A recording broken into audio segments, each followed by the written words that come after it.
My old bike was a Schwinn, and I had it since I was probably in middle school, so it was really sad when I got it stolen because my dad had just spent a lot of money fixing it up, making sure it was nice for the school year, and I just came back the next morning and it was gone. For many MSU students, biking is probably the easiest way to get around on campus. But bike larceny happens a lot. Last year, 381 bikes were stolen from campus, mostly outside dorms. Manager of the MSU Bike Service Center, Tim Potter, said, choosing a good lock is the first step to secure your bike.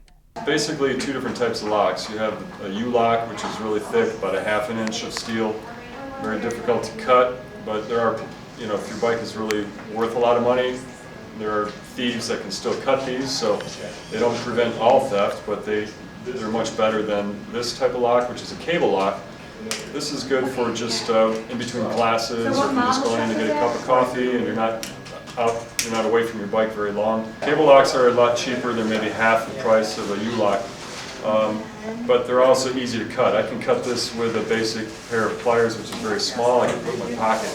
So it's very easy to cut these for thieves when nobody's watching. But even a strong U-lock may not ensure bike security if you don't lock it properly. To lock your bike would be to go through the frame and the back wheel. So to go like this through the wheel into the frame to the rack. Okay, so we've got the back wheel and the frame secure, but your front wheel can be stolen. Your seat can be stolen.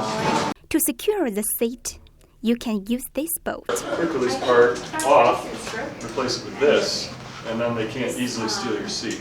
Many students don't know how to lock a bike securely. This person has locked their bike just to the frame and to the rack. And this, protects the frame, but as I was showing you earlier, you can take this back wheel off with this quick release. I could steal that back wheel.